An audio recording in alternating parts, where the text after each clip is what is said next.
security right throughout the world. I call the honourable member for Chifley. Thanks, Madam Speaker. My question's to the Minister for Health.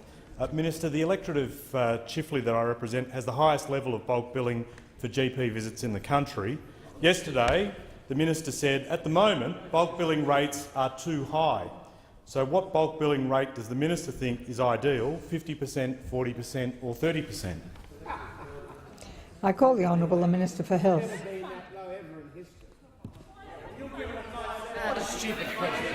Thank you, Madam Speaker.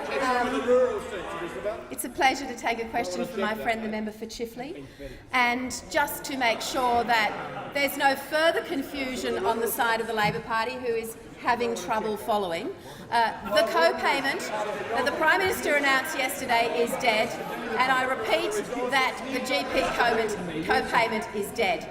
In the context of further consultations, the bulk billing rate is important, but member for Chifley, it might be that every single bulk billed person that you mentioned should continue to be bulk billed, because I am aware that you represent a fairly disadvantaged electorate, not everybody, but your indicators of disadvantage are higher than some of your surrounding suburbs. So that means that when we look at policy, we need to make sure that the disadvantaged constituents that you represent, those on concession card holders, are bulk billed. And we need to make sure that we protect bulk billing for the vulnerable. For Sydney.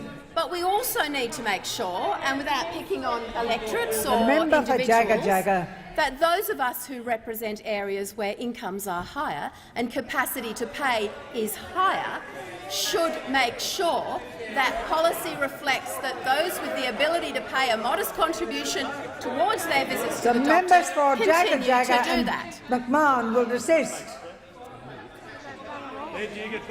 So the Minister for Health has the call, and we'll have silence to hear her answer. So, Madam Speaker, member for Chifley, I was in your part of the world with my friend, the member for Reid, recently, and we met with doctors and we met with patients and we met with practitioners, and we had a clear message about working with us to solve the problems with a Medicare system that's rapidly becoming unsustainable. But, Madam Speaker, I'm delighted to. I was listing Labor's failures before, and I'd like to have an opportunity to resume my listing of Labor's failures in health, because it's important that the Parliament notes what they are, because I have yet to get to the supreme epic fail of Labor. The Minister will resume his seat. The Manager of Opposition Business on a point of order. Madam Speaker, rarely on direct relevance does the minister flag they're about to not be relevant. Having done so, I ask that you bring the minister back to the question. The Manager of Opposition Business will resume his seat. The question was fairly wide-ranging, and so long as the answer is still addressing the question of concerning the level of bulk billing, the minister is in order. My intervention is perfectly relevant, because Labor's failures in health are actually one of the reasons why we are so constrained at the moment. Labor's failure with the budget and debt and deficit are one of the reasons why, in making every single health dollar work as hard as it can, we are facing the constraints with what Labor left us.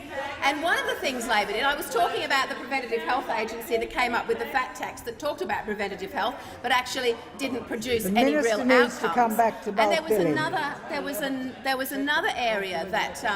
There was another area that Labor inserted itself into, and it was around hospital waiting lists. And that would have been okay if it had improved the hospital waiting lists. But in fact, they went. The Minister will resume her seat.